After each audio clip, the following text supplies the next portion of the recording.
Arkansas River borderlands, autumn 1864. The auction block still operates despite Lincoln's words, and shackled black cowboys are sold like livestock in a dust-blown stockyard.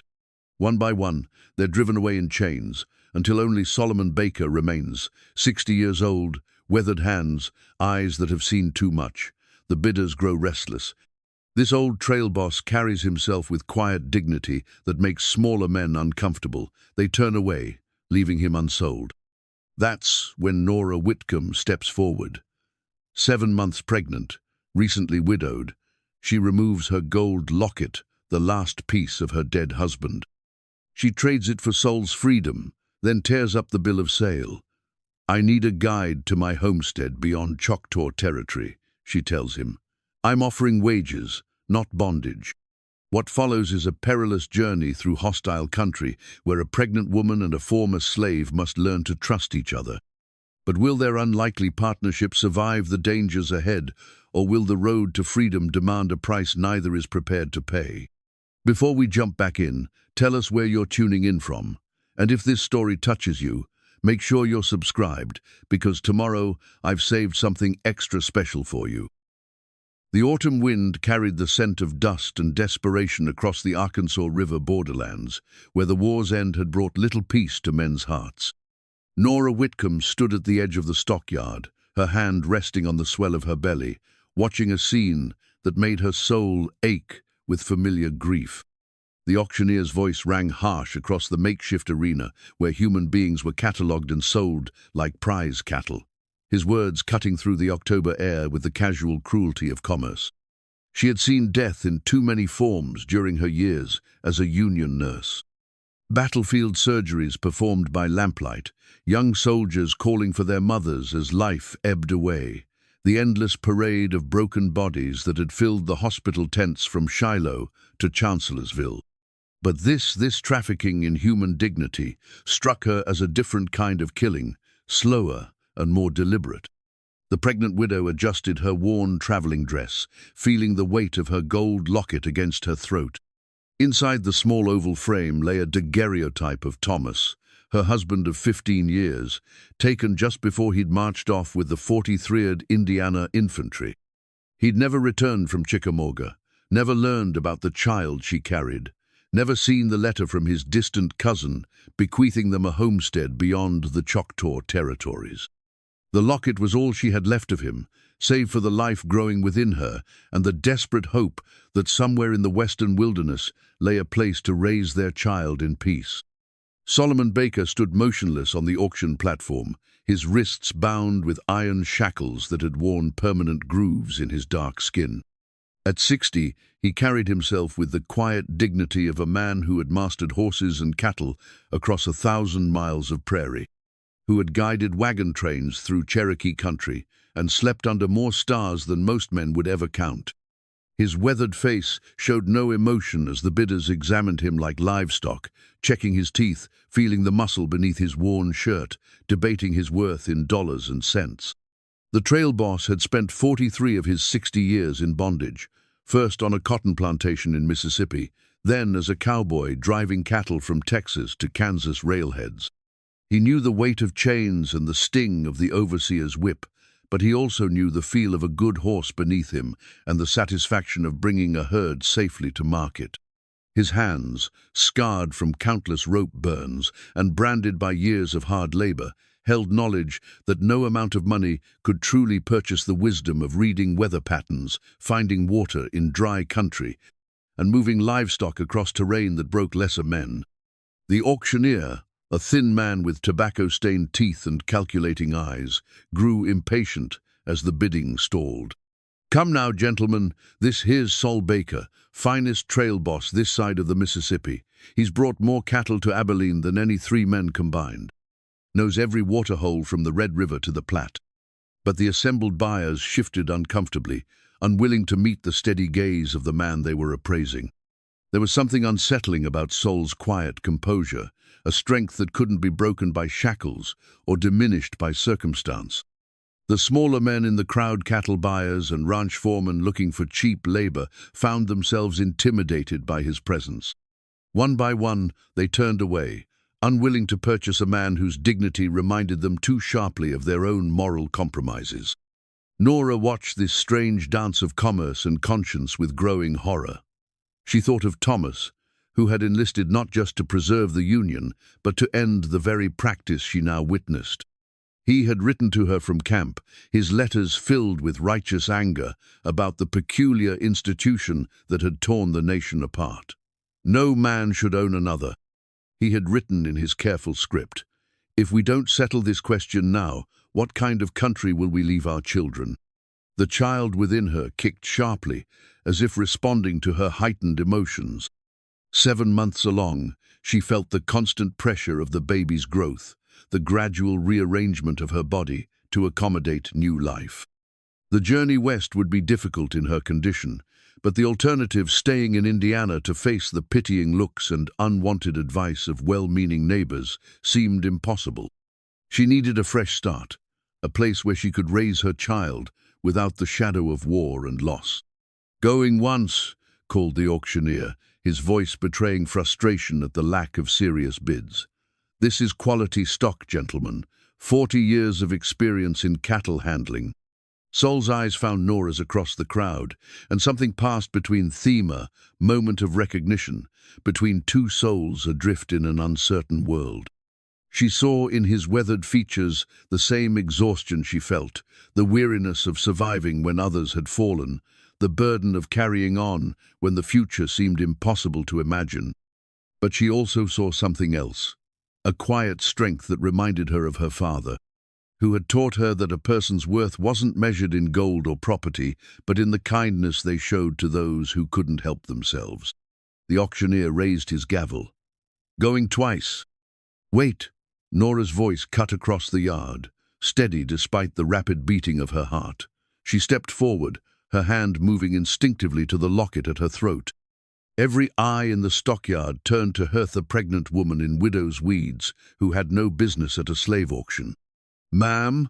The auctioneer squinted at her, uncertain how to proceed. With deliberate movements, Nora unclasped the gold chain and lifted the locket from her neck. The metal was warm from her skin, heavy with memory and meaning. Inside, Thomas smiled at her from the daguerreotype, forever young, forever brave, forever convinced that right would triumph over wrong. How much for his freedom? The auctioneer's eyebrows rose. "Well now, that's a fine piece of jewelry, but—" "Pure gold," Nora interrupted, her voice gaining strength. 18 carat, with a diamond clasp. My husband's last gift before the war." She held it up so the afternoon sun caught the metal, making it gleam like a promise. "It's worth more than your asking price." Sol stared at her in disbelief, his composure finally cracking. In 4 decades of bondage, no white person had ever offered him such a gesture. He watched as she approached the platform, her pregnancy making her movements careful and deliberate, her face set with determination that brooked no argument. The transaction took only minutes. Money changed hands, papers were signed, and Solomon Baker officially became the property of Nora Whitcomb. But as soon as the ink dried on the bill of sale, she took the document in her hands and tore it cleanly in half, letting the pieces flutter to the dusty ground like autumn leaves. "Mr. Baker," she said, looking up at him as he stood speechless on the platform, "I'm not your owner. I'm offering you employment, if you're willing. I need a guide to take me to a homestead I've inherited beyond the Choctaw territories. The work pays fair wages, and when we arrive, you're free to go wherever you choose." Sol looked down at the torn fragments of his bill of sale, then back at the slight woman who had just upended his entire world. "Ma'am," he said, his voice rough with emotion, "I don't rightly know what to say." "Say you'll help me," Nora replied simply. "I can't make this journey alone, not in my condition, and something tells me you understand what it means to start over." The old cowboy climbed down from the platform, his shackles removed at last. He knelt in the dust and gathered the pieces of the torn document, folding them carefully and placing them in his shirt pocket. "I'll guide you safe to your homestead, Mrs. Whitcomb," he said, rising to face her. "You have my word on that."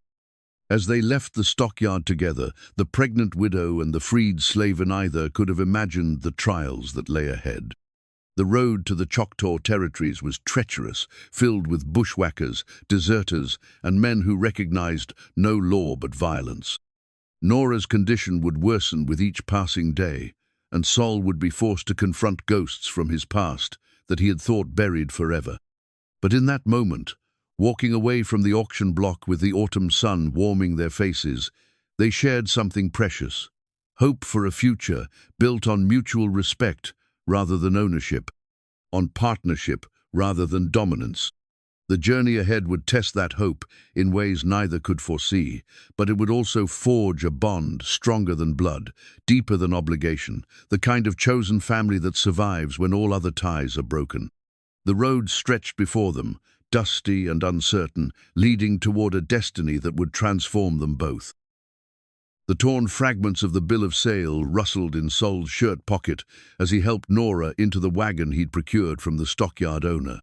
The old mare hitched to the weathered conveyance looked tired but sturdy, much like Sol himself. He had used part of Nora's advance payment to secure basic supplies: hardtack, jerky, a water barrel, and blankets for the journey ahead. "You sure about this direction, Mrs. Whitcomb?" Sol asked, studying the hand-drawn map she'd shown him. The paper was yellowed with age, marked with uncertain lines and warnings about hostile territory.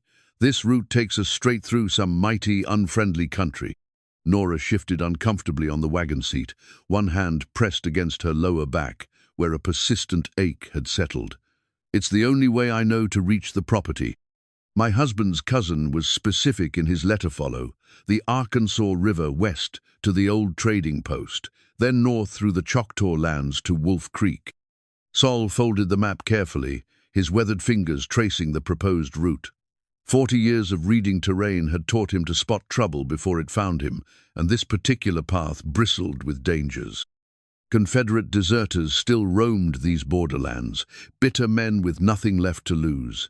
Bushwhackers preyed on travelers, caring little for politics beyond the contents of their purses.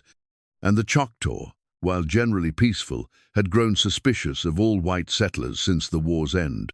"We'll manage," he said finally, clicking his tongue to urge the mare forward. "But we'll need to move careful, especially with you in your condition." As they left the stockyard behind, Nora felt a sharp contraction grip her abdomen. She gripped the wagon seat, breathing slowly until the pain passed.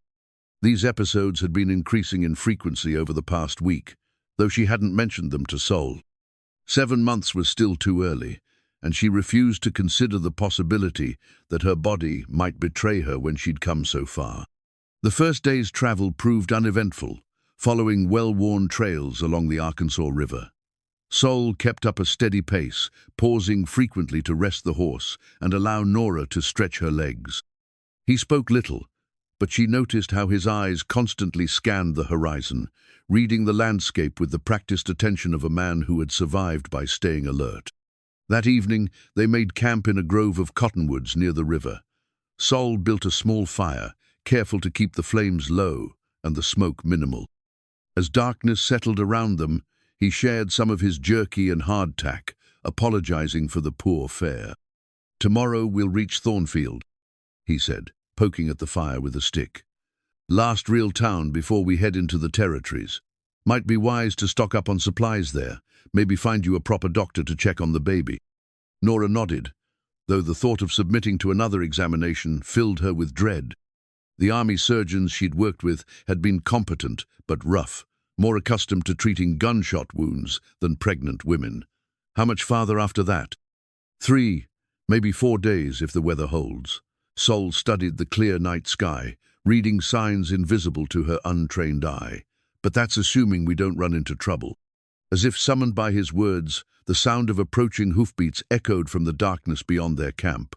Sol was on his feet instantly, his hand moving to the rifle he'd purchased along with the wagon. 3 riders emerged from the shadows, their faces hard in the firelight.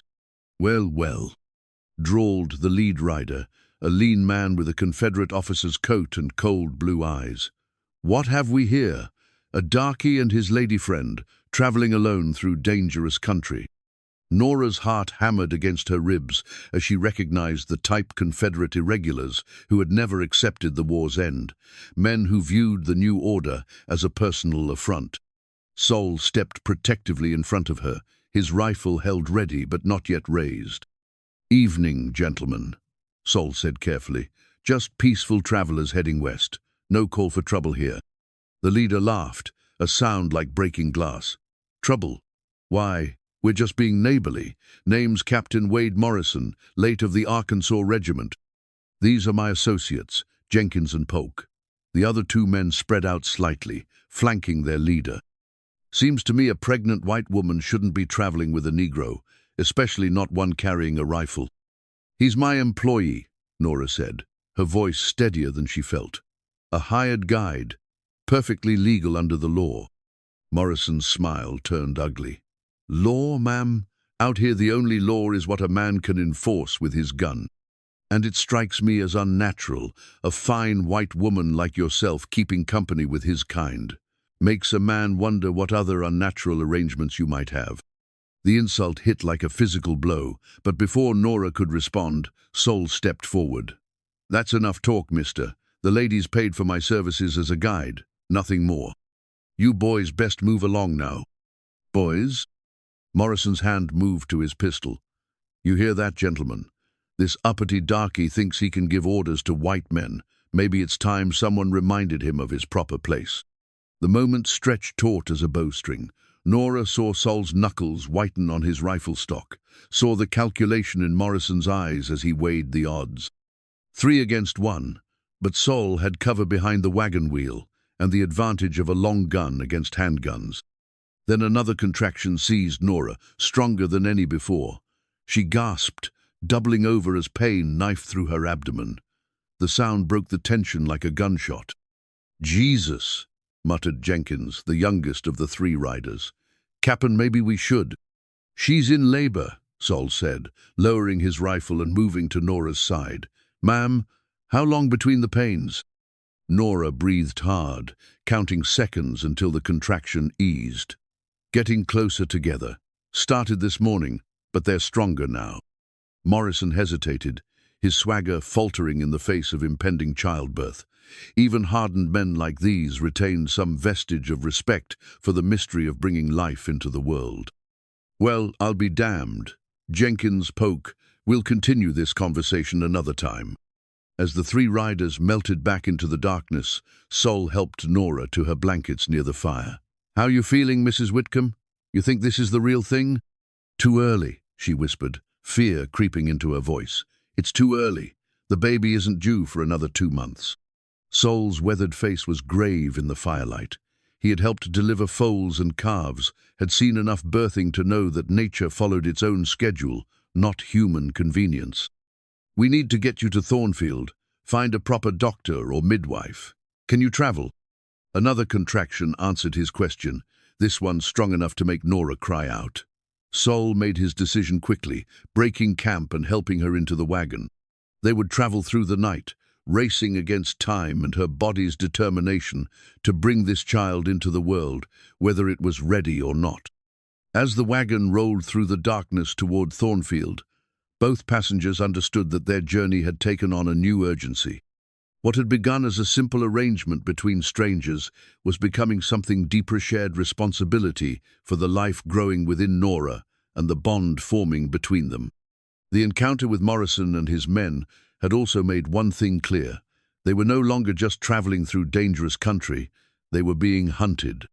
The Confederate irregulars would not forget this slight to their perceived authority, and Sol's defiance had marked them both as targets. But as Sol guided the wagon through the night, following the river's silver ribbon by moonlight, he felt something he hadn't experienced in decades of bondage purpose beyond mere survival. This pregnant woman had given him more than freedom. She had given him someone to protect, a reason to use his hard-won skills for something other than enriching his masters. The road ahead remained treacherous, filled with dangers both natural and human.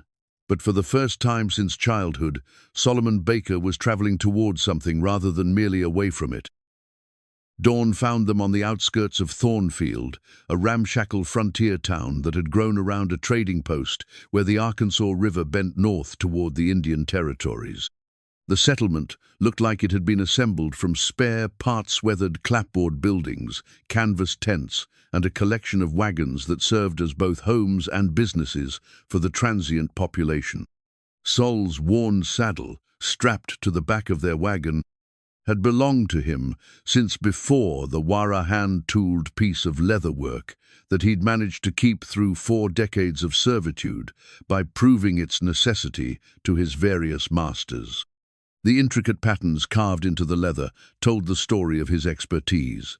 Rope burns that showed his skill with cattle, worn spots where his legs had gripped during countless hours in the saddle, and the patina that came only from years of honest work. Nora's contractions had eased during the night, settling into irregular intervals that suggested false labor rather than the real thing. Still, Sol insisted on finding the town's doctor, a grizzled man named Hartwell, who operated out of a converted saloon. 2 months early, you say? Dr. Hartwell examined Nora with hands that smelled of carbolic acid and whiskey. Could be Braxton Hicks' contractions, the body's way of practicing for the real event, or it could be the stress of travel bringing on early labor. Either way, you need rest and proper food. Sol waited outside while the examination proceeded, his attention split between watching for Morrison's men and studying the other travelers in Thornfield. The town served as a way station for those heading west into the territories, and the mix of settlers, traders, and questionable characters created an atmosphere of barely contained tension. A group of cavalry troopers watered their horses at the town well, their blue uniforms dusty from patrol. Sol approached their sergeant, a weathered Irish immigrant with kind eyes and a ready smile. "Sergeant O'Malley," the man introduced himself, extending a calloused hand. "You folks heading into the territories?" "Yes, sir. Escorting a lady to a homestead beyond the Choctaw lands." Sol chose his words carefully, aware that his status as a free man was still precarious in these borderlands. O'Malley's expression grew serious. "You picked a dangerous time for it, friend. We've had reports of irregulars operating in that area, Confederate holdouts who don't recognize the surrender. Captain Morrison and his bunch, specifically. They've been harassing travelers, claiming they're collecting taxes for the true government of Arkansas." The name sent a chill down Sol's spine. "We had a run-in with them last night. They seemed mighty interested in our business." "I'll bet they were." O'Malley glanced around to ensure they weren't overheard. "Word of advice. Morrison's got a particular hatred for former slaves who don't know their place. He's been known to string up men for less than what you showed him last night." When Dr. Hartwell finished his examination, he joined Sol outside with a grave expression. "The lady's in a delicate condition, but the baby seems to be staying put for now. However, I strongly advise against continuing this journey. She needs bed rest, proper nutrition, and medical supervision." Sol felt the weight of responsibility settle on his shoulders like his old saddle. "Doc, she's determined to reach her homestead, says she's got nowhere else to go. Then she's risking both her life and the child's."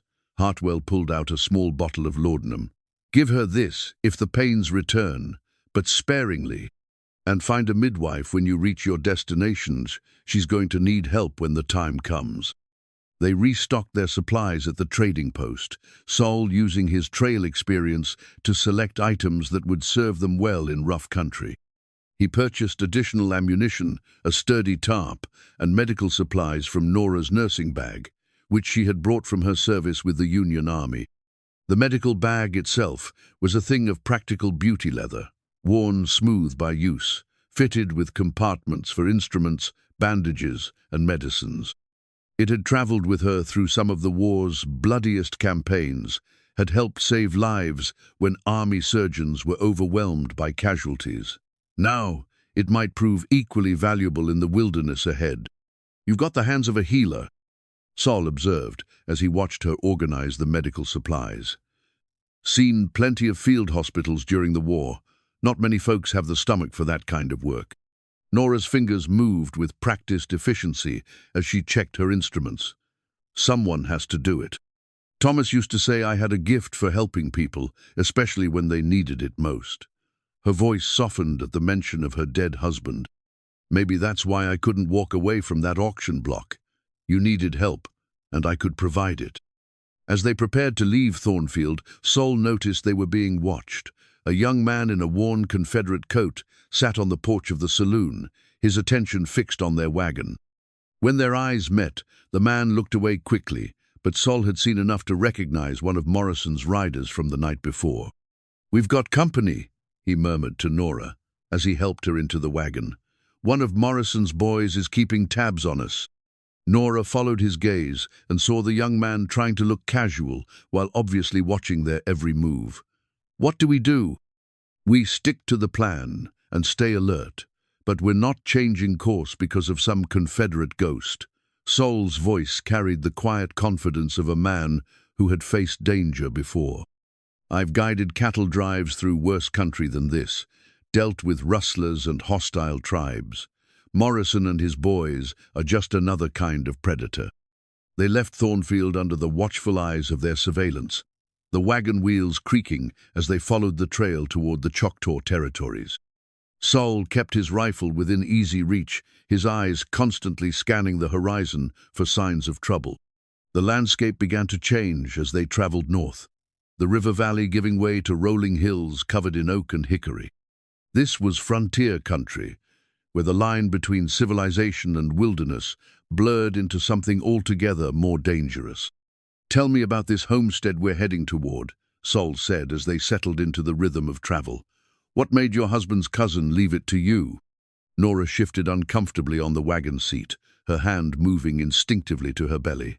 "Cousin Jeremiah was a strange man, according to Thomas. Never married, spent most of his life trading with the Indians.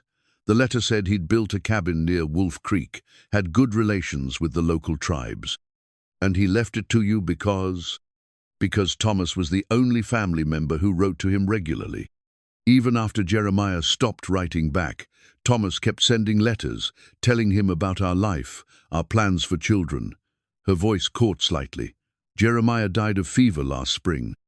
His lawyer said the will specified that the property should go to Thomas, or to his widow, if Thomas died first." Sol nodded thoughtfully. A homestead built by a man who understood the Indians might indeed be a safe haven, especially for a pregnant woman and a former slave seeking a new start.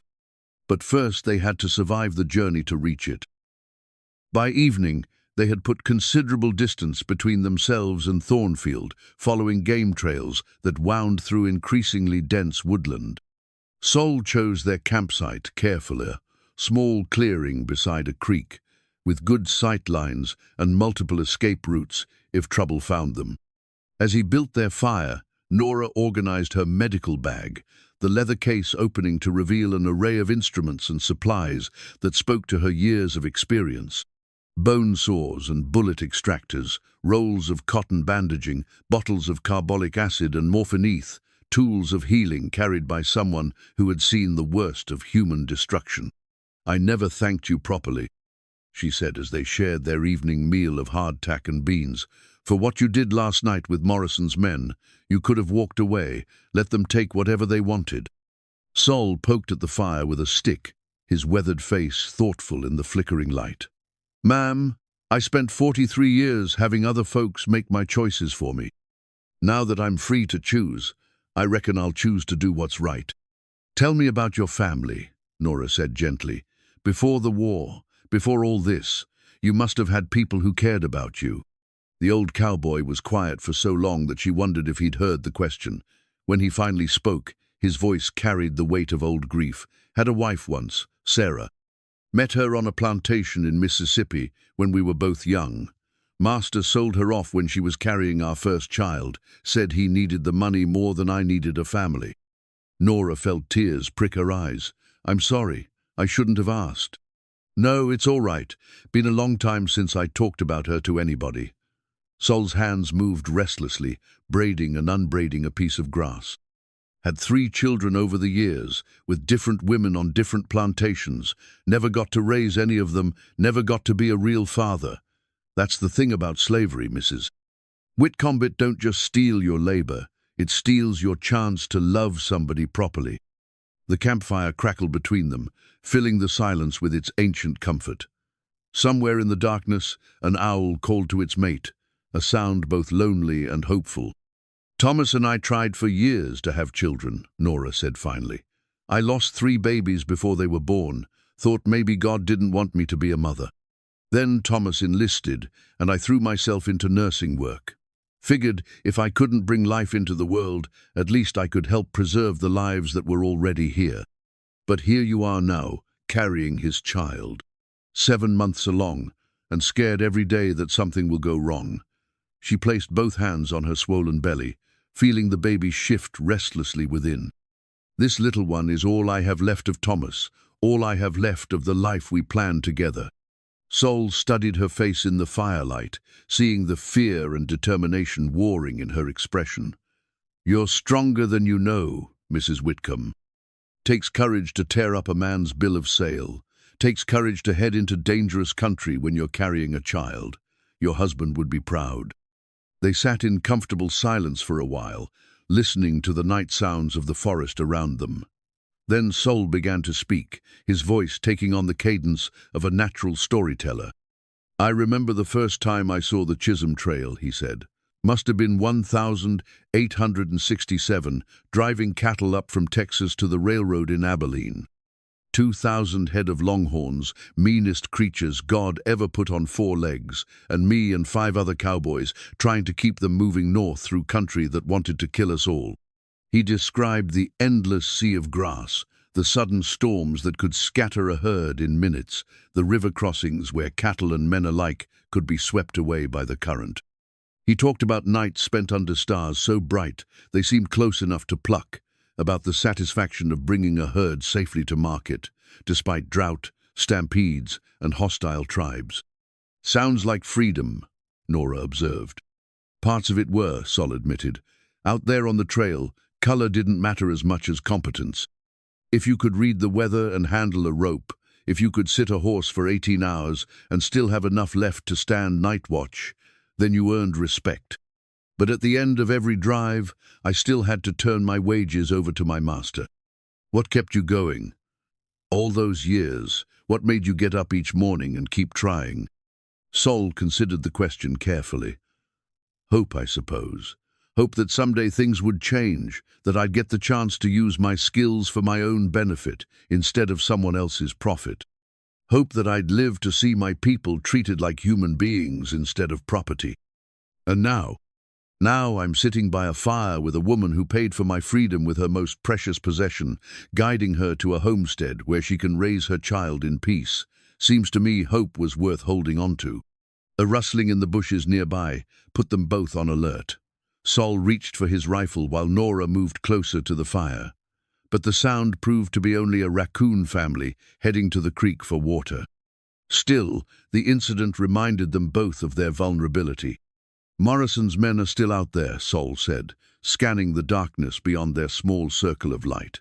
That boy watching us in Thornfield means they know which direction we're heading. How long until we reach the Choctaw territories? Another day, maybe 2. Once we cross into their lands, we'll be under their protection, assuming Cousin Jeremiah's relationship with the tribes was as good as you think. Nora pulled her shawl tighter around her shoulders. And if it wasn't, then we'll deal with that problem when we come to it. Sol's voice carried quiet confidence.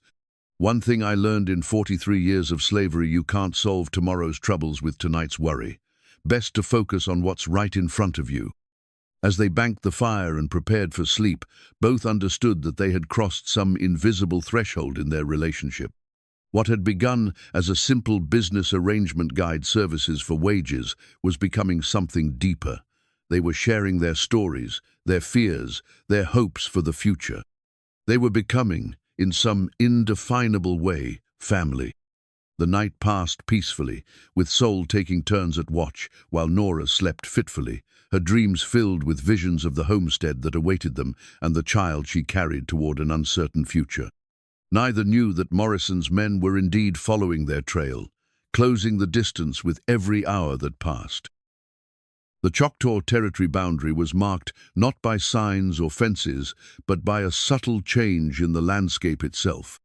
The trees grew taller here, their canopy creating a cathedral-like atmosphere that seemed to muffle sound and slow time. Sol pulled out a hand-drawn map that showed safe passages through the tribal Lanza document he'd obtained from a trader in Thornfield who claimed to know the territory well. The map was crude but detailed, marking water sources, tribal settlements, and areas to avoid. Most importantly, it showed the location of established trading posts where they might find sanctuary if pursued. Sol studied the markings carefully, comparing them to the terrain ahead. According to this, there's a Choctaw settlement about 5 miles northeast of here, he told Nora as they paused to rest the horse. The trader said they're friendly to travelers who show proper respect. Nora shifted uncomfortably on the wagon seat, her back aching from the constant jostling. The baby had been unusually active this morning, turning and kicking as if sensing the change in their surroundings. What constitutes proper respect? Announce ourselves before approaching, bring gifts if we have them, and remember that we're guests in their country. Sol had dealt with various tribes during his years on cattle drives, had learned that diplomacy often worked better than force in frontier situations. They encountered their first Choctaw scouts an hour later, 3 young warriors who emerged from the forest with the silence of shadows. Sol immediately raised his hands in a gesture of peace, speaking the few words of Choctaw he'd learned over the years. The lead scout, a man about 30 with intelligent eyes and traditional dress adorned with trade beads, approached the wagon carefully. His gaze moved from Sol to Nora, taking in her obvious pregnancy and their modest supplies. "I am Joseph Cloudwalker," he said, in accented but clear English. "You travel through our lands without permission." Sol climbed down from the wagon, moving slowly to avoid any appearance of threat. "I'm Solomon Baker, and this is Mrs. Whitcomb. We're heading to a homestead near Wolf Creek, property that belonged to Jeremiah Whitcomb. He was said to be a friend to your people." At the mention of Jeremiah's name, Cloudwalker's expression changed. He spoke rapidly to his companions in Choctaw, then turned back to Sol with something approaching warmth. "Jeremiah was indeed a friend. He traded fairly with us for many years, learned our language, respected our customs. When did he pass to the spirit world?" "Last spring, according to the lawyers. Fever took him." Sol gestured toward Nora.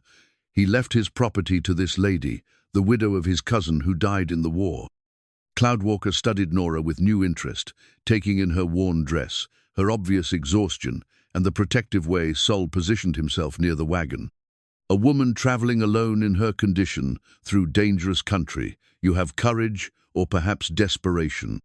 "Both, I suspect," Nora replied with a tired smile. "I have nowhere else to go, and this child needs a safe place to be born." The Choctaw scout conferred again with his companions, then made his decision. "We will escort you to our village. Chief Strongbear will want to hear news of Jeremiah's death, and you will be safer traveling with us than alone." As they followed the scouts deeper into Choctaw territory, Sol noticed how the very atmosphere seemed to change. This was old country, where indigenous people had lived for generations before the coming of Europeans. The trails they followed were worn smooth by countless feet, and the forest itself seemed more alive, more aware of their passage. The Choctaw village sat in a clearing beside a clear running stream, its buildings a mixture of traditional structures and more recent log cabins that showed the influence of white settlement patterns. Smoke rose from several fires, and the scent of cooking food made Sol's stomach growl with hunger.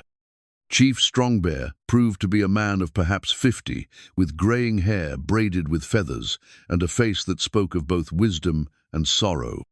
He received them in his lodge, offering them seats on buffalo robes while his wife prepared food. "Jeremiah Whitcomb was a good man," the chief said after Sol had explained their situation. "When other whites cheated us in trade, he gave fair value. When soldiers came looking for runaway slaves, he said he had seen nothing. When our children were sick, he shared his medicine." Nora leaned forward, interested despite her exhaustion.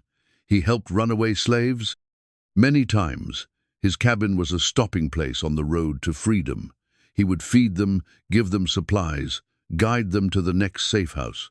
Strong Bear's eyes studied her face carefully. "This is why he left you his property, I think. He would have seen something in your husband's letters, some indication that you shared his beliefs about human dignity." The revelation cast Jeremiah's bequest in a new light. He hadn't simply left them property, he had chosen them as inheritors of his moral legacy. Nora felt the weight of that responsibility settling on her shoulders alongside her pregnancy. As evening approached, they shared a meal of venison stew and cornbread, the simple food tasting like a feast after days of trail rations. The chief's wife, a gentlewoman named Morning Star, examined Nora with the experienced eyes of someone who had helped deliver many babies. "The child moves well," she observed, placing her hands on Nora's belly. "Strong spirit, eager to enter the world, but still too early. You must reach Jeremiah's cabin soon. Find a place to rest properly." "How much farther?" Nora asked. "1 day, maybe 2 if you rest often. But you should know there have been white men asking questions about travelers heading this way, men with the smell of anger and violence about them." Sol and Nora exchanged glances. Morrison's men had found their trail despite their efforts to avoid detection. Chief Strongbear nodded grimly. "We turned them away from our lands, told them we had seen no travelers. But they will be waiting when you leave our protection." "Then maybe we should stay here until after the baby comes," Sol suggested. But Nora shook her head firmly. "I need to reach the homestead. Something tells me that's where this child is meant to be born, in the place Jeremiah prepared for us." The chief studied her face for a long moment, then nodded with approval. "Jeremiah would have respected your courage. Morning Star, prepare supplies for their journey. And Joseph," he addressed the scout who had first encountered them, "you will guide them to the cabin and ensure they arrive safely." As they prepared for sleep in the chief's lodge, Nora felt a strange sense of homecoming. These people had accepted them without judgment, had offered protection and guidance based solely on their connection to a man who had shown kindness to others. It gave her hope that the world might indeed contain more good than evil, more compassion than cruelty. But outside the safety of the village, Morrison's men waited in the darkness, their patience wearing thin and their intentions growing more dangerous with each passing hour. Dawn came grey and misty, with Joseph Cloudwalker already preparing his horse for the journey ahead. The young Choctaw warrior had painted his face with traditional markings and carried a Winchester rifle that looked well-maintained and frequently used. His presence brought Sol considerable comfort. A guide who knew every trail and hiding place in this country would make their final push much safer. As they loaded the wagon with supplies provided by the tribe, Sol noticed a discarded Confederate deserter's coat hanging from a tree branch near the village edge. The grey wool was faded and torn, adorned with tarnished brass buttons that had once marked its owner as a soldier in the Army of Northern Virginia. Now it served as a grim reminder of the chaos that still gripped the borderlands. "Found that yesterday," Joseph explained, following Sol's gaze. "Belonged to one of the men who came asking about travelers. He left it behind when we escorted him out of our territory." Sol examined the coat more closely, noting the captain's bars on the collar. "Morrison's coat," he said grimly. "Man's so proud of his Confederate service he won't let go of it, even though the war's been over for months." "Some men define themselves by their hatreds," Joseph observed. "They would rather cling to old grievances than build new lives." The observation struck both Sol and Nora with its simple truth. They had each lost much to the war Sol, his decades of freedom, Nora, her husband, and the life they'd planned together. But rather than letting bitterness consume them, they were choosing to build something new from the ashes of their losses. They set out from the village, with the morning sun filtering through the forest canopy, following trails that wound through increasingly rugged country. Joseph led them along paths that avoided the main routes, using deer trails and old hunting tracks that would be harder for Morrison's men to follow. As they traveled, Sol found himself sharing more of his story with their guide. He spoke of his years as a trail boss, the cattle drives that had taken him from Texas to Kansas and everywhere in between. He described the satisfaction of honest work, the camaraderie of the trail, and the bitter knowledge that none of the profits would ever be his. "I always wondered what it would feel like to work for myself," he admitted as they paused, to rest the horses near a clear stream. "To make decisions based on what was right instead of what my master wanted." Joseph nodded thoughtfully. "Freedom is not just the absence of chains. It's the presence of choice, the ability to decide your own path." Nora, who had been quiet for most of the morning, suddenly gasped and doubled over as another contraction seized her. These were becoming stronger and more frequent, despite Dr. Hartwell's assurance that they were likely false labor. "How far to the cabin?" Sol asked urgently as Joseph helped Nora back onto the wagon seat. 4 hours, maybe 5 if we go carefully, but there's an old trading post about 2 hours ahead if the lady needs to rest. They pressed on, with Sol keeping a careful eye on Nora's condition. She was trying to hide her discomfort, but he could see the strain in her face, the way she gripped the wagon seat during each contraction. The baby was coming, whether they were ready or not. The trading post, when they finally reached it, proved to be a collection of abandoned buildings surrounded by the detritus of failed commerce. Broken wagon wheels, scattered trade goods, and the bones of livestock that had died during some long-past winter painted a picture of dreams gone wrong. But the largest building was still structurally sound, and Joseph quickly cleared out a space where Nora could rest properly. Sol built a small fire, while their guide scouted the surrounding area for signs of pursuit. "We're being followed," Joseph reported when he returned from his reconnaissance.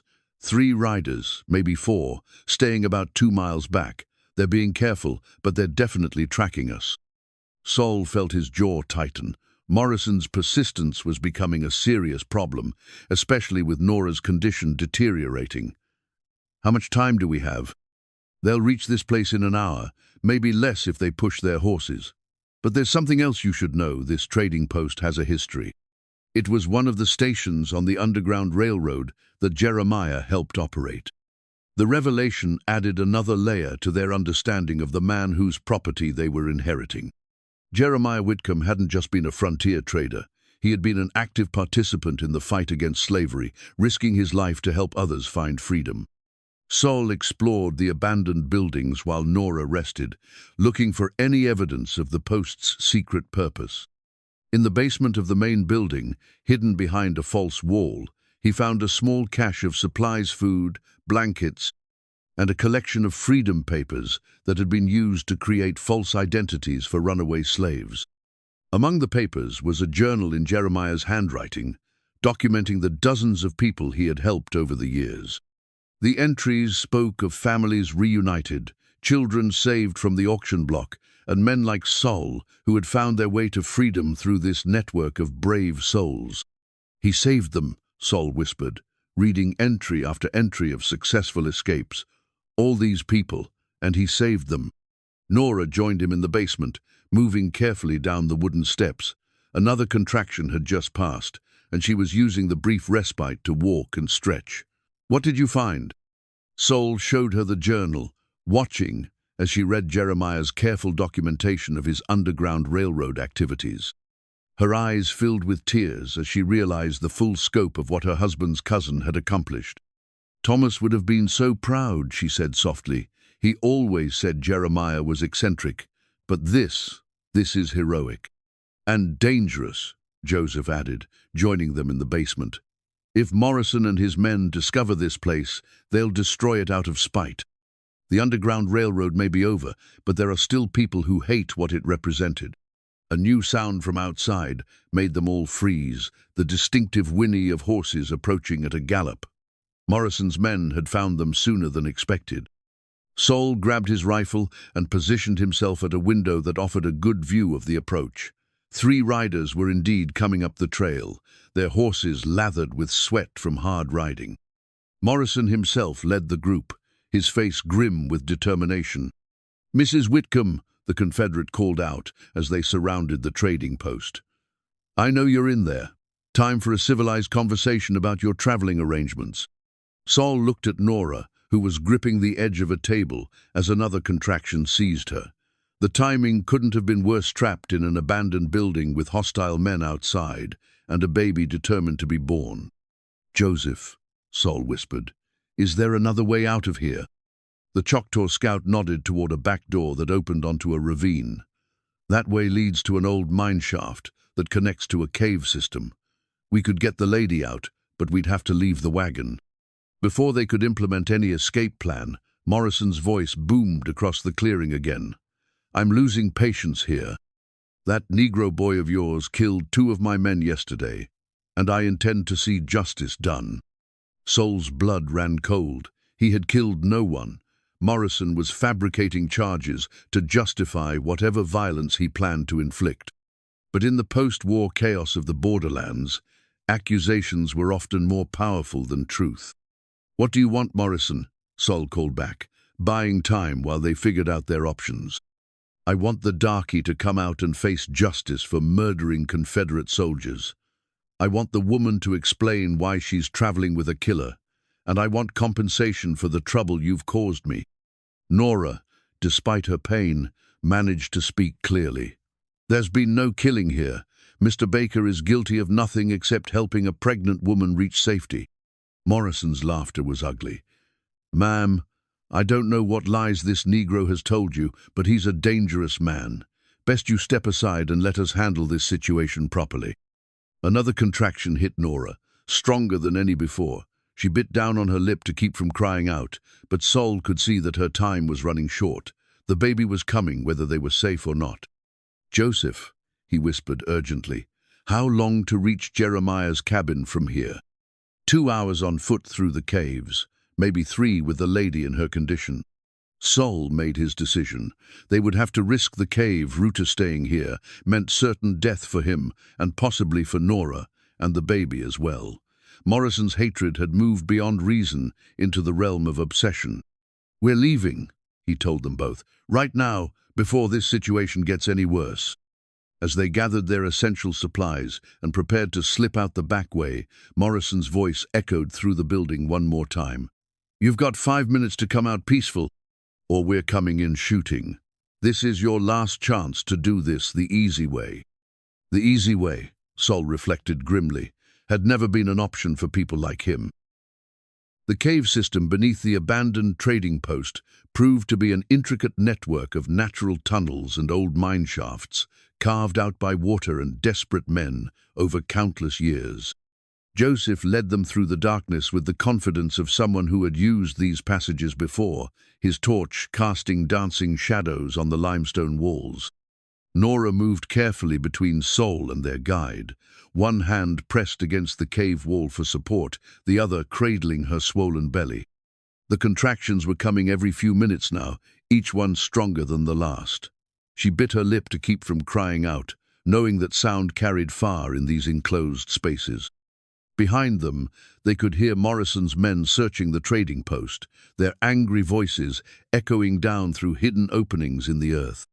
The Confederate captain was not a patient man, and his frustration was evident in the way he barked orders at his subordinates.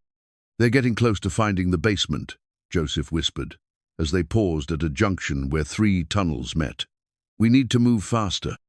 But Nora couldn't move faster. Another contraction seized her, this one powerful enough to double her over completely. Sol caught her before she could fall, feeling the tremor that ran through her body as she fought against the pain. "The baby's coming," she gasped when the contraction finally eased. "I don't think we have much time." Sol felt panic rise in his throat. Delivering a baby in a cave system while being hunted by hostile men was not a situation his 40 years of trail experience had prepared him for. But Joseph stepped forward with calm determination. "There's a wider chamber ahead, with fresh air from a surface opening. If we can reach it, the lady can rest while we figure out our next move." The chamber, when they finally reached it, proved to be a natural cathedral in the stone, with a shaft of daylight filtering down from far above. Someone had used this place before there were the remains of old campfires and a crude sleeping area carved into an alcove. As Sol helped Nora settle onto a bed of pine boughs, Joseph explored the chamber's exits. "There are 3 ways out of here," he reported. 2 lead deeper into the cave system, and 1 comes up near Jeremiah's cabin. But it's a steep climb, and it might be difficult for the lady in her condition. Nora gripped Sol's hand as another contraction hit. "I can make it," she insisted when she could speak again. "We have to reach the cabin." "Ma'am, you need to listen to your body," Sol said gently. "This baby doesn't care about our travel plans." As if to emphasize his point, Nora's water broke, soaking through her dress and making the reality of the situation undeniable. The baby was coming now, whether they were ready or not. Sol had assisted with countless animal births during his years as a cowboy, but human delivery was different. Fortunately, Nora's medical experience as a union nurse meant she understood the process, even if experiencing it from the other side was terrifying. "There should be supplies in my medical bag," she managed between contractions. "Clean cloth, carbolic acid for sterilization." "I'll get everything ready," Sol assured her, already moving to organize the necessary items. His weathered hands, so skilled with ropes and horses, trembled slightly as he prepared for this very different kind of emergency. Joseph kept watch at the chamber's entrance, listening for sounds of pursuit, while Sol and Nora focused on the immediate crisis. The young Choctaw warrior had seen births before children were precious in his culture, and the whole community participated in welcoming new life. As Nora's labor progressed, Sol found himself thinking about all the children he'd never been able to raise, all the families that slavery had torn apart. This baby would be different, born free, wanted, surrounded by people who would protect and nurture it. "Tell me about Thomas," he said, trying to distract Nora during the difficult moments between contractions. "What kind of man was he?" Through her pain, Nora managed to smile. "Kind, patient. He believed that people were basically good, that if you treated them with respect and dignity, they would respond in kind." Another contraction cut off her words, but when it passed, she continued. "He would have liked you, Sol, would have respected the way you've taken care of me. He sounds like a good man." He was, and he would have wanted his child to grow up, knowing that there are still good people in the world, people worth trusting.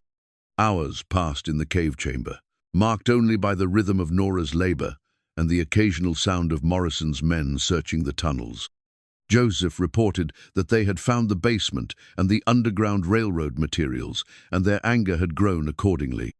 Finally, as afternoon sunlight slanted down through the opening above, Nora's baby was born, a daughter, small but healthy, who announced her arrival with a lusty cry that echoed off the stone walls.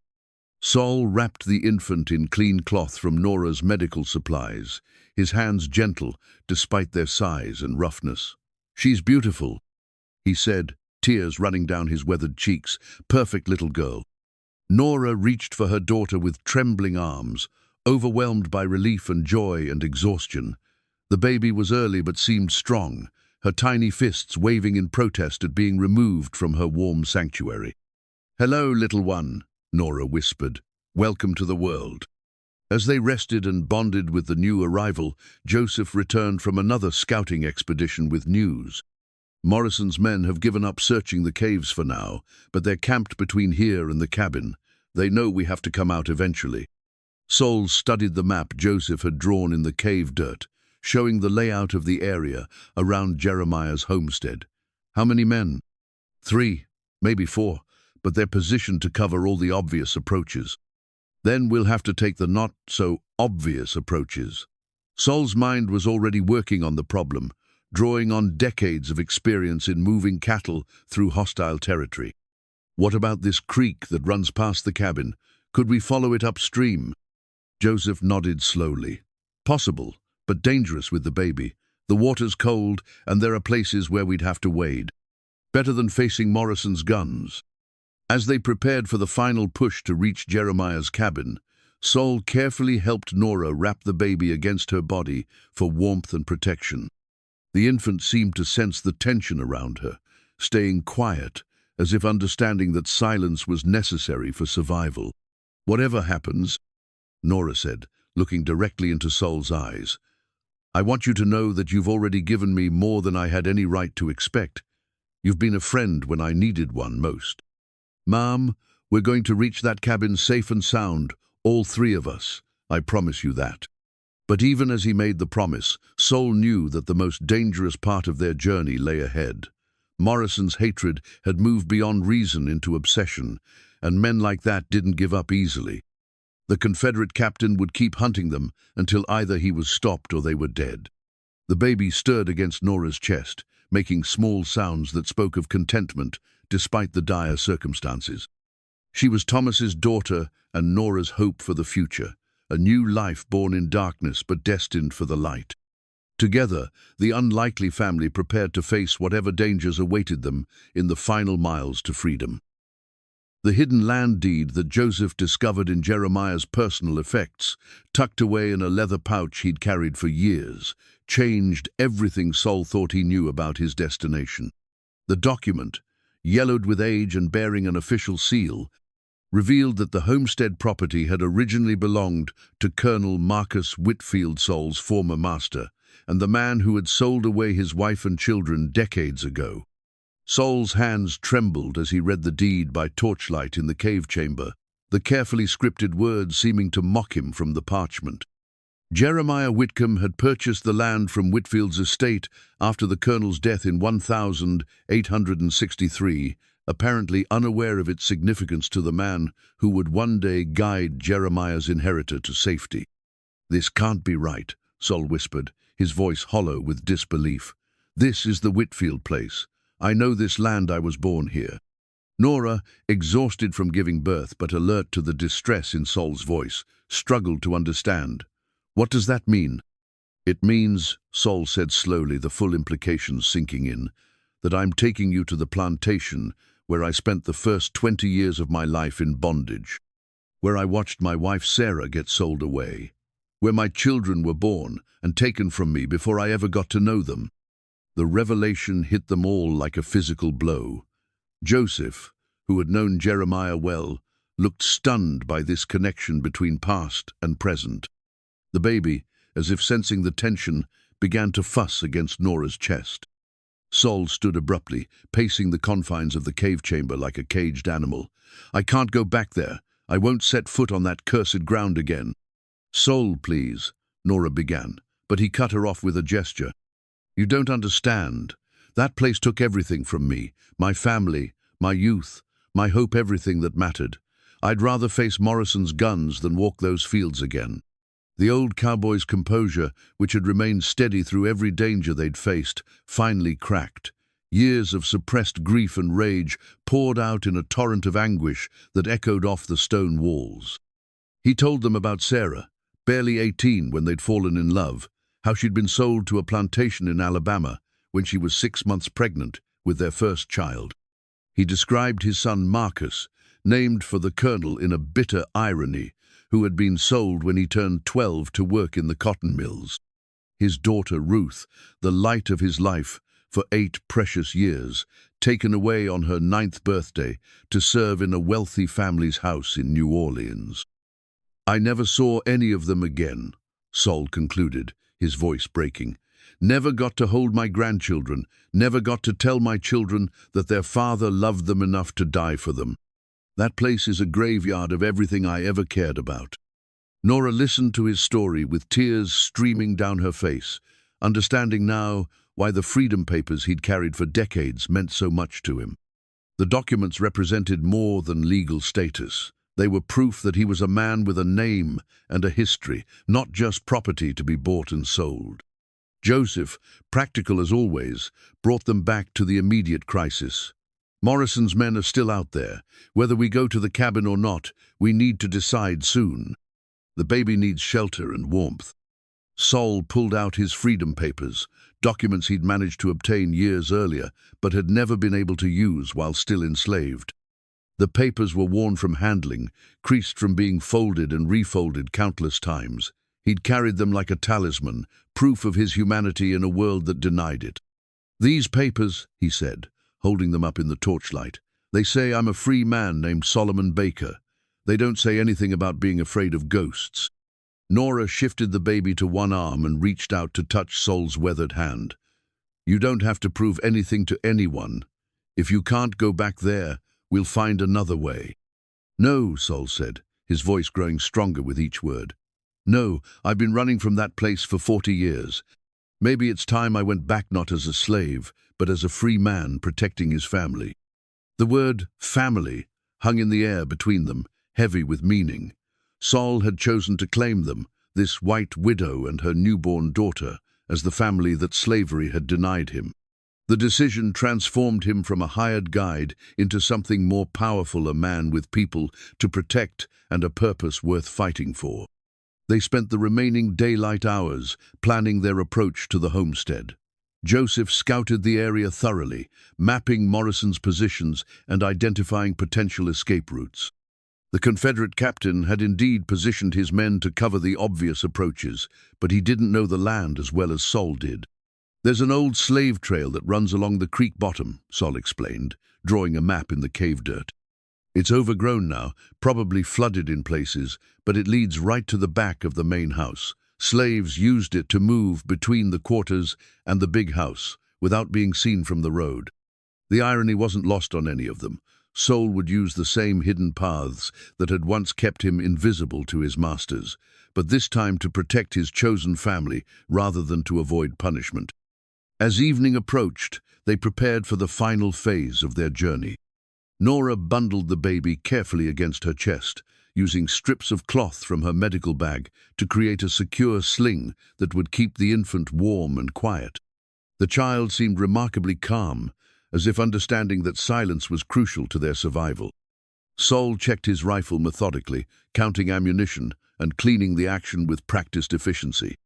His hands no longer trembled. The decision to face his past had given him a steady sense of purpose that transcended fear. "I need you both to understand something," he said as they gathered their essential supplies. "If Morrison's waiting for us at that cabin, this is going to turn into a fight. I won't let them take you or the baby, which means I might have to do things I'd rather not do." Nora met his gaze steadily. "Sol, you've already saved our lives more times than I can count. Whatever you have to do to keep us safe, I trust your judgment." Joseph nodded his agreement. "My people have a saying. A man's courage is measured not by his willingness to fight, but by his wisdom in choosing what's worth fighting for. You've chosen well, Solomon Baker." As they prepared to leave the cave chamber, Sol took one last look at the freedom papers that had sustained him through decades of bondage. Then he carefully folded them and placed them in his shirt pocket, next to the fragments of the bill of sale that Nora had torn up days earlier. "Time to go home," he said quietly. But the home they were heading toward was no longer the plantation where Sol had suffered. It was the place where Nora Whitcomb had built something better on the ashes of the old system.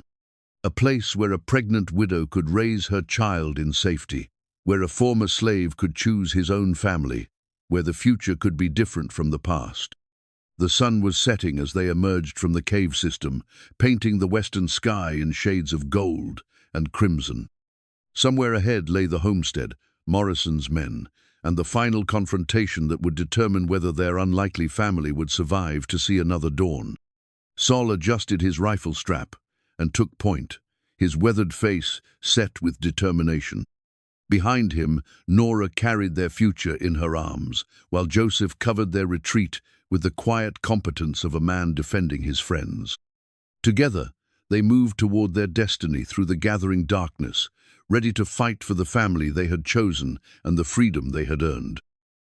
The baby's first blanket was improvised from scraps of both their belongings, pieces of Sol's worn work shirt, strips from Nora's petticoat, and a section of Joseph's trade blanket that he offered without hesitation. As Nora stitched the pieces together by firelight during their final rest before approaching the homestead, the patchwork creation became something more than practical necessity. It became a symbol of the family they were creating from the fragments of their separate lives. Dawn found them at the edge of the clearing where Jeremiah's cabin stood, a sturdy log structure that had weathered the years better than Sol had expected. Smoke rose from the chimney, and horses were tethered near the front door. Morrison's men had made themselves at home in the house that was rightfully Nora's. 3 horses, Joseph observed from their concealed position in the tree line, means one of them might be inside while the others patrol. Sol studied the layout with the tactical eye of someone who had spent decades reading terrain. The cabin sat on a slight rise, surrounded by cleared land that offered good fields of fire but little cover for attackers. A creek ran behind the house, the same waterway they had followed through the night, and the old slave quarters stood in ruins to the east-weathered foundations and chimney stones that marked where Sol's people had once lived. "Morrison's smart," Sol admitted grudgingly. "He's got the high ground and clear sight lines in every direction." As they watched, two men emerged from the cabin. Morrison himself, still wearing his Confederate officer's coat despite the morning warmth, and one of his subordinates, a young man who couldn't have been more than 20. They began a circuit of the property, checking their defensive positions with military precision.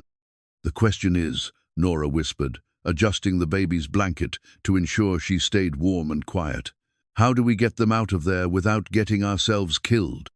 Sol was quiet for a long moment, his weathered fingers absently working a piece of rope into familiar knots. "We don't fight them head-on. We make them come to us, on ground of our choosing." "How?" "Fire," Sol said simply. "There's an old hay barn about 200 yards south of the house. If we set it ablaze, Morrison will have to investigate. Can't risk the flames spreading to the cabin. That splits his forces and gives us the advantage." Joseph nodded approvingly. "And if they don't take the bait?" "Then we wait. They can't stay here forever, and they don't know this country like I do. Patience was something slavery taught me well. Sometimes you wait for your moment, and sometimes your moment waits for you." The plan was simple but dangerous. Joseph would circle around to the south and set fire to the hay barn, while Sol positioned himself to cover the cabin's front approach. Nora would remain hidden with the baby, ready to move toward the house once it was secured. As Joseph slipped away through the forest, Sol checked his rifle one final time. The weapon was old but reliable, a Spencer repeating rifle that he'd purchased with his first wages as a free man. 7 shots before reloading it would have to be enough. "Sol," Nora said softly, her voice barely audible over the baby's quiet breathing.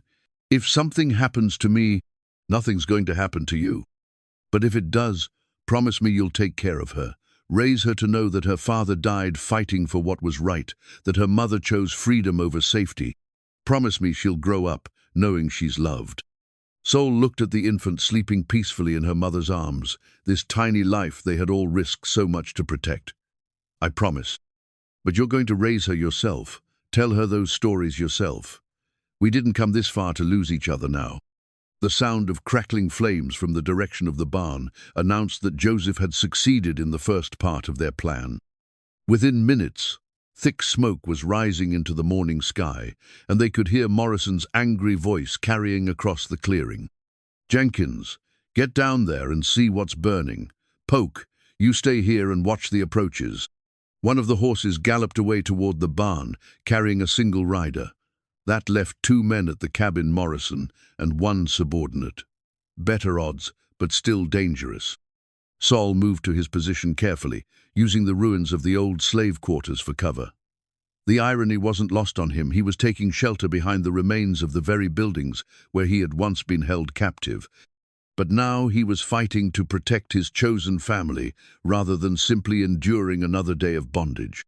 The morning sun climbed higher, burning off the mist and revealing the cabin in sharp detail. Sol could see Morrison pacing on the front porch, his agitation obvious, even at a distance. The Confederate captain knew he was losing control of the situation, and desperate men made dangerous decisions. From the barn came the sound of gunfire, Joseph engaging the rider Morrison had sent to investigate. The battle for Jeremiah's homestead had begun. Solomon's walking stick had been carved from a piece of oak during the long winter nights of his final year of slavery, worked smooth by patient hands that transformed a simple branch into something both practical and beautiful. The carved patterns told stories of his life cattle brands from the ranches where he'd worked, symbols representing the wife and children he'd lost, and at the very top, a simple cross that spoke to his unshakable faith. Now, as Morrison's remaining man emerged from the cabin with his rifle raised, Sol gripped the walking stick in one hand and his Spencer in the other. The carved oak had become both weapon and symbol, the authority of a patriarch defending his family. "There!" Morrison shouted, pointing toward Sol's position in the slave quarter ruins. "Behind those old foundations." The gunfight that followed was brief but intense. Sol's first shot took Morrison's subordinate in the shoulder, spinning him around and sending his rifle flying. The young Confederate tried to draw his sidearm, but Sol's second shot ended the threat permanently. Morrison himself proved more dangerous, using the cabin's front porch for cover while returning fire with deadly accuracy. One of his bullets splintered the stone foundation inches from Sol's head, sending sharp fragments flying. "You killed my boys!" Morrison screamed across the clearing, his voice cracking with rage. 40 years I served this country, and now some uppity slave thinks he can gun down white men." Sol didn't waste breath on reply. He shifted position carefully, using the ruins' scattered stones for cover, while working to get a clear shot at the Confederate captain. Morrison was a good soldier, but he was fighting from a fixed position, while Sol had the mobility of familiar ground. The sound of approaching hoofbeats announced Joseph's return from the barn, where he had successfully dealt with Morrison's third man. The young Choctaw warrior approached from the south, his Winchester ready, but his attention focused on ensuring Nora and the baby remained safe. "Two down," Joseph called out as he took cover near the creek. "How many left?" "Just Morrison," Sol replied, ejecting spent cartridges and reloading with practiced efficiency. "But he's dug in good." As if responding to their conversation, Morrison's rifle cracked again, this time targeting Joseph's position. The bullet struck water and sent up a fountain of spray, but the Choctaw scout was already moving to new cover. "This ends now," Morrison shouted. "I'm coming for all of you." The Confederate captain emerged from behind the porch, his rifle blazing as he charged across the open ground toward Sol's position. It was a desperate move, the action of a man who had lost everything and had nothing left to lose. Morrison's face was twisted with hatred and madness, his officer's coat streaming behind him like a tattered banner. Sol rose to meet the charge, his walking stick in his left hand and his rifle in his right. The first shot went wide as Morrison stumbled over uneven ground. The second shot struck Sol's position but only grazed his arm, drawing blood but not stopping him. They met among the ruins of the old slave quarters, two men representing different worlds and different values. Morrison swung his rifle like a club, trying to crush Sol's skull, but the carved walking stick intercepted the blow with a solid crack of wood against wood. "You should have stayed in your place," Morrison snarled, struggling to bring his weapon to bear. "My place," Sol replied calmly, "is protecting my family." The final exchange was over in seconds. Sol's walking stick caught Morrison across the temple, stunning him long enough for the former slave to step back and raise his rifle. The Spencer's last cartridge ended Captain Wade Morrison's war, once and for all. In the sudden silence that followed, Sol could hear his own breathing and the gentle sound of the creek flowing behind the cabin. Smoke from the burning barn drifted across the clearing, carrying with it the scent of change and new beginnings. Nora emerged from her hiding place, the baby still secure in her improvised sling, her face showing relief and exhaustion in equal measure. Joseph appeared from the creek side, his rifle lowered but still ready for trouble. "Is it over?" Nora asked, looking at the three bodies scattered around the homestead. "It's over," Sol confirmed, leaning heavily on his walking stick. The carved oak had served him well, had helped him defend what mattered most.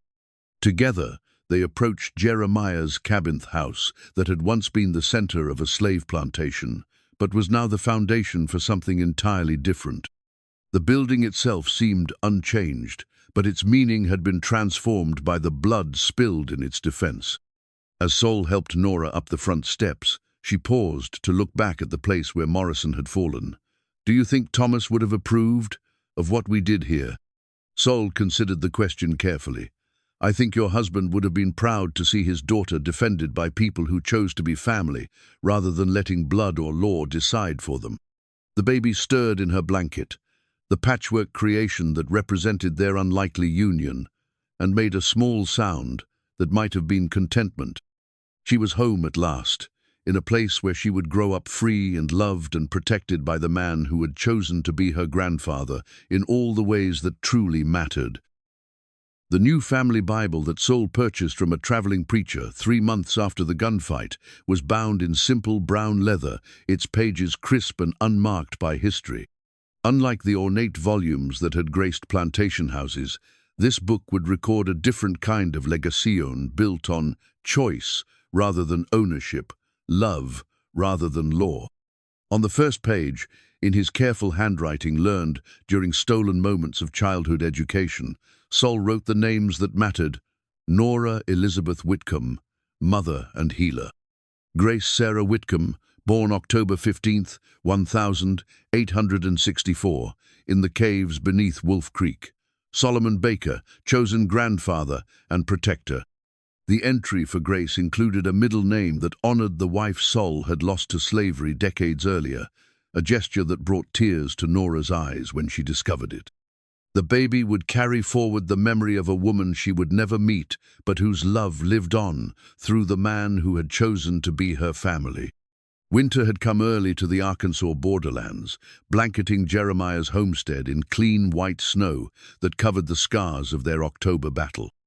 The 3 graves behind the cabin were marked only by simple wooden crosses. Morrison and his men had been buried with basic Christian dignity, despite the hatred they had carried to their deaths. Inside the warm cabin, life had settled into the rhythms of family. Sol had proven as skilled at caring for an infant as he had been at handling cattle, his weathered hands gentle as he changed diapers and heated bottles. The baby seemed to recognize his voice, calming instantly when he spoke to her in the low, musical tones he had once used to settle nervous horses. Nora had recovered from the birth with remarkable speed, aided by her medical training and Sol's surprisingly knowledgeable care. The harsh journey and dangerous delivery had left her stronger rather than weaker, as if surviving the ordeal had proven to herself that she could handle whatever challenges motherhood might bring. "She's got her father's eyes," Sol observed one snowy evening as he held Grace near the fireplace. The baby was 3 months old now, alert and curious about the world around her. Same steady gaze, like she's taking the measure of everything she sees. Nora looked up from her sewing, where she was mending one of Sol's work shirts. "And her grandfather's stubbornness. She refuses to sleep unless you're the one rocking her." The word grandfather had taken on natural meaning over the months, spoken without self-consciousness by both adults. Sol had become Grace's grandfather, not through blood or law, but through the countless small acts of love that defined real family midnight feedings, patient rocking during fussy periods, the careful attention to every detail of her care and comfort. Joseph Cloudwalker visited regularly, bringing news from the Choctaw territory and maintaining the friendship forged during their dangerous journey. He had taken to calling Sol elder brother and Grace little star, terms of respect and affection that bridged the gap between their different cultures. The territorial government is finally sending regular patrols through this area, Joseph reported during his latest visit. Word has spread about what happened to Morrison and his men. The lawless ones are moving further west, away from organized authority. The homestead itself had been transformed from Jeremiah's modest bachelor quarters into a proper family home. Sol had expanded the cabin during the autumn months, adding a bedroom for Grace and improving the kitchen area where Nora could practice her healing arts. Travelers occasionally appeared seeking medical attention, drawn by word that a skilled nurse had settled in the territory. The Underground Railroad station that Jeremiah had operated was no longer needed. Lincoln's Emancipation Proclamation and the Union's victory had ended legal slavery throughout the nation. But the hidden basement still served a purpose, now functioning as a root cellar where they stored food for the long winter months. Saul had found peace with the property's history, understanding that Jeremiah's ownership had transformed the meaning of the land itself. Where once there had been bondage and separation, now there was freedom and chosen family. The slave quarters remained in ruins, slowly being reclaimed by nature, but their foundations served as a reminder of how far they had all traveled. "Do you ever miss the trail?" Nora asked one evening as they sat before the fire, Grace sleeping peacefully in her cradle. Saul considered the question carefully. "I miss the wide spaces sometimes, the feeling of moving across country with a purpose. But I don't miss the loneliness, the knowledge that nothing I did was for my own benefit." He gestured toward the sleeping baby. "This is better. This is what I was working toward all those years without knowing it." Spring brought new challenges and new opportunities. Nora established a small medical practice, treating settlers and tribal members alike with equal skill and compassion. Her reputation as a healer spread through the territory, bringing patients from distances that sometimes required Saul to escort them safely to and from the homestead. The former slave had become a respected figure in the region, known for his fairness in business dealings and his willingness to help neighbors regardless of their background. His walking stick, carved with the symbols of his life's journey, was recognized throughout the territory as the mark of a man whose word could be trusted absolutely. Grace grew rapidly, reaching the milestones that marked a healthy, happy child. Her first word was "Grandpa," spoken while reaching towards Saul during one of their evening sessions near the fireplace. Her first steps carried her directly into his waiting arms, and her first birthday was celebrated with a cake baked by Nora and gifts carved by Saul's patient hands. As the second anniversary of their arrival approached, Saul made a final entry in the family Bible, October 15th, 1866. 2 years since Grace was born in the caves, 2 years since we became a family by choice rather than circumstance. The past is buried with those who tried to deny our humanity. The future belongs to those who choose love over hatred, hope over fear. He closed the Bible carefully and placed it on the mantelpiece, where it would remain as a testament to the transformation that was possible when people chose to see beyond the boundaries of race and circumstance to the fundamental humanity that connected them all. Outside, the autumn wind carried the scent of coming winter, but inside the cabin, warmth and love created a sanctuary that no storm could breach. Grace babbled happily from her high chair while Nora prepared their evening meal, and Saul sat in his favorite chair, watching over the family he had chosen and who had chosen him in return.